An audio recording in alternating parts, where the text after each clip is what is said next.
Hey, this is Macy Gray. You are watching Malcolm Music.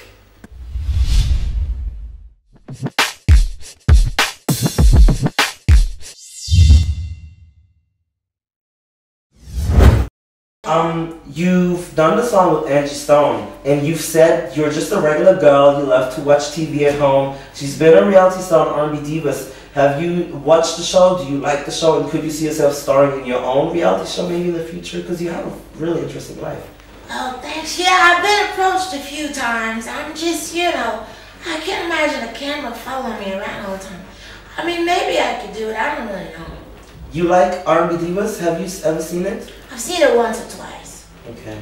I usually watch like the really bad ones, like Love and Hip Hop, and oh wow, that's my favorite show. Which one? LA, Atlanta, or? I watch all of them. New York, all of them.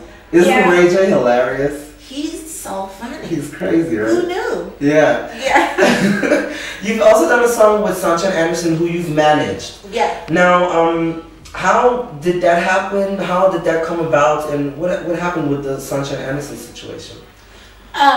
I was introduced to Sunshine, and then her label at the time asked me if I'd manage her, and I don't know if it was like a name thing, and it worked for a while, but I'm not a proper manager, and we were both artists, so it was weird, kind of helping her. Like I'd go to her dressing room and I'm sitting there like helping her with her makeup, but it just wasn't me, Okay. I'm not a manager. She was great though. Now, also during that time, you did a song with Black Eyed Peas. Yeah. You sort of like that was their first hit before they were Black Eyed Peas with Fergie and all of that. Yeah. How was it working with them when they were still like a trio? Oh, it's crazy. I've been knowing Will forever. Will actually opened for me my first European tour. The Black Eyed Peas opened for me, so that was pretty funny, and he did a couple of remixes for my record, and then I remember it was so funny about Will, and he had already done like 4 records on Interscope, but they were kind of underground for a long time, and then the record Monkey Business, he kind of proclaimed that. He was like, this is my last record, then I'm gonna quit if this doesn't work out, I'm out. And then it became Monkey Business, so I kind of got to be there from, when they went from like 0 to 60 in 2 seconds, Wow. So it's cool, but he came a long way, as a producer, and he really taught himself how to make proper records, because he would say, he said I just started going to clubs and watching what people dance to, Have there been talks of maybe reuniting, doing music again together?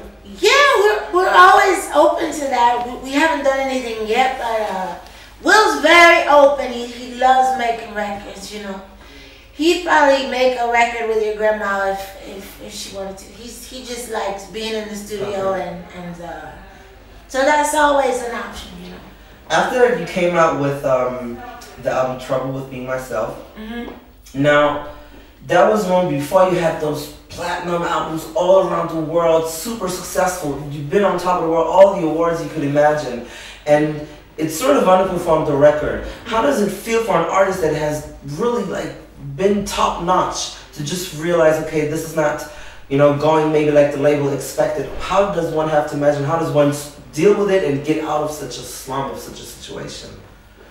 Yeah, it is difficult, because the things you're accustomed to change all of a sudden, and and it's hard to navigate that. Like the venues you start playing change a little bit, and the label, the things that they kind of did for you when you were selling a ton of records, that changes. So you can't help but feel it, but it's not always the artist's fault, and it is art. You're supposed to have ups and downs. I don't know if any artist who's had #1 every time they put out a record. So it's what every artist goes through, man. Well, you came back big, literally. Thank you. Love the record. You worked with Justin Timberlake on it. What first of all gave you sort of the strength or the motivation to come back And how was that time, and how was working with Justin? And you've had him in your Stones video, and lots of producers and singers and writers create their best work when they're sort of high because they are more creative. Was that your work experience with Justin Timberlake? Oh no, Justin's very present. He's not somebody who sits around and drinks in the studio. Okay. No, he's very focused. He's on time. When he's done, he's done. He's not a slacker. Okay. Yeah. So why did you include him in the video then? We were just getting pictures. Of people like just having a good time, you know. That's all. He was one of them. That's it.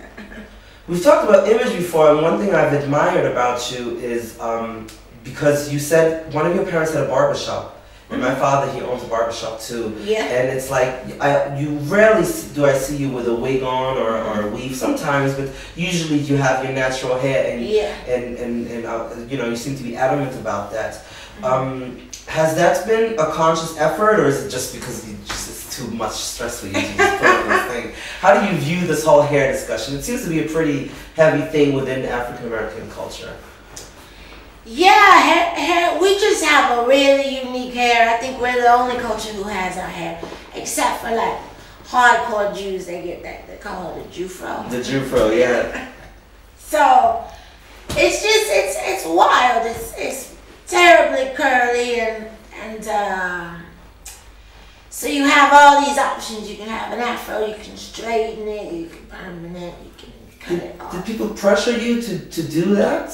As far as like, whoa, let's do long straight hair and do a new look. Oh yeah, I got that a lot. Like, you know, you should get a weave this time, or your next record you should wear your hair longer, you know, stuff like that. Why did you say no?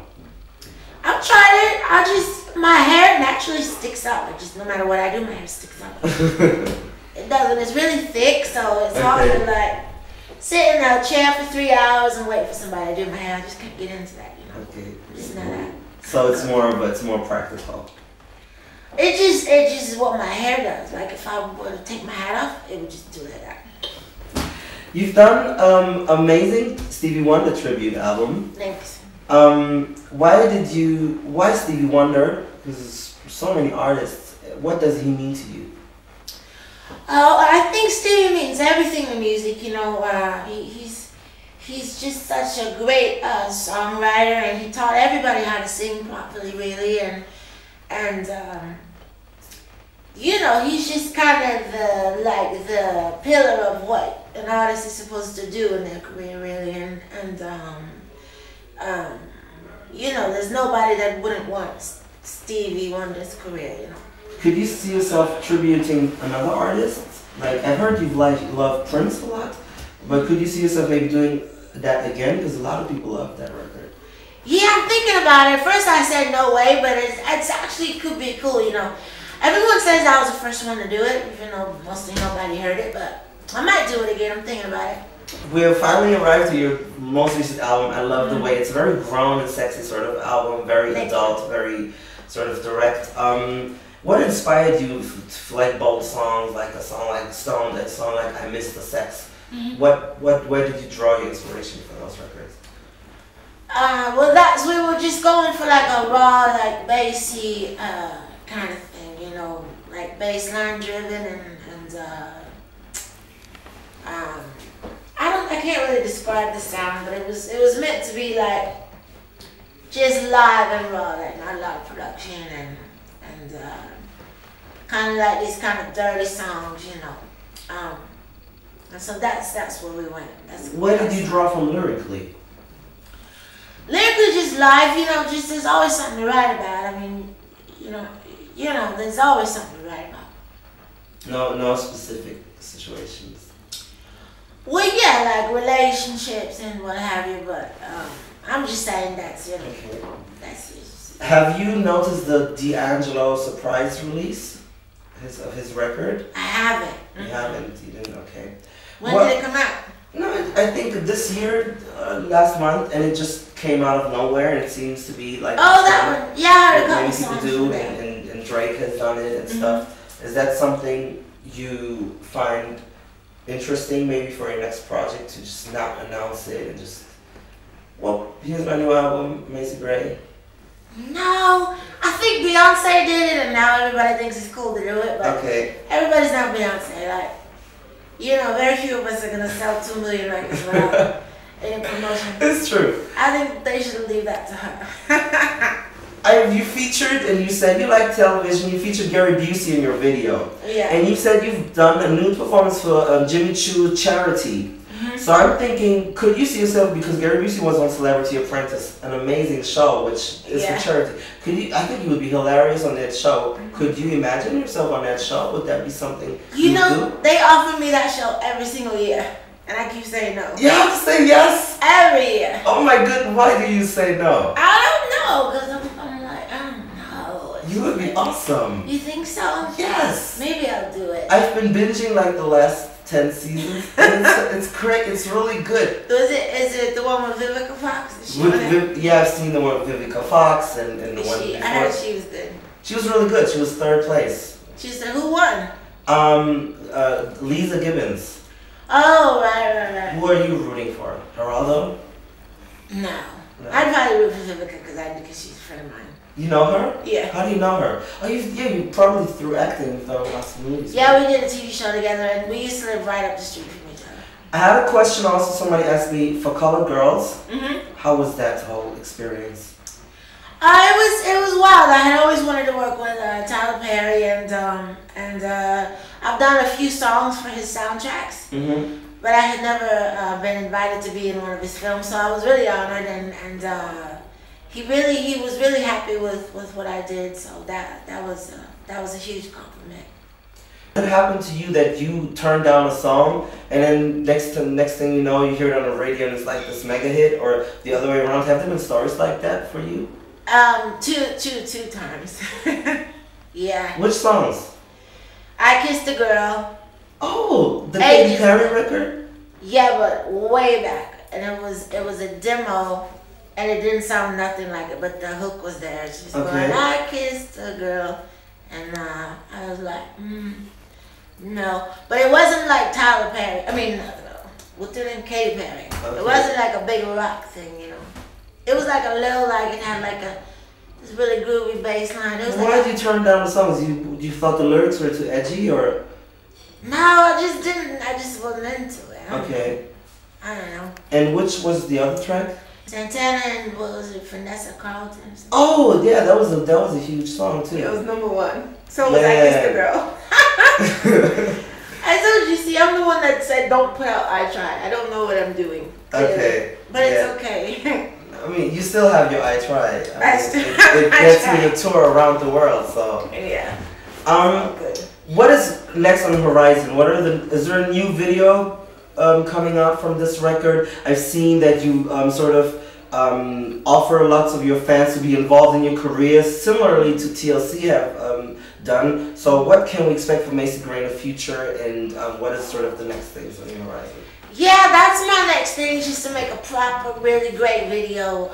Because the first two we did were like, you know, proper low budget and just kind of putting the record out there and seeing what happens. But now that we've officially started promoting it, I want to do like a really great video. We're just trying to figure out the next single. I was thinking about the ballad First Time. I really like that song. And then my manager loves Stone, even though it was kind of put out as a setup track. We're thinking about re-releasing it proper, you know, going on radio and all that other stuff. It is a really good song. Thank you. I mean, I think that would be great. You do? Thank you. We'll do it then. So, the final question that I have, if you wouldn't do music, sort of a question you probably have gotten a lot, what would you do? I'd probably be a criminal. I really think that. You haven't been that already maybe before? Yeah. Aren't we all criminals? Just most of us weren't caught yet? Exactly. I'd probably be like a criminal, like a really bad criminal. I don't know. Because it's really the one thing that I do really well. I just don't know what else I would be doing. And I was always terrible at, you know, showing up for work on time. I was always getting fired. And so I'd probably have to be a criminal just to live well. You have to go to Celebrity Apprentice. Okay. Really, if you promise, that would be awesome. Thank you so very much. Thanks, sweetie. That was fun.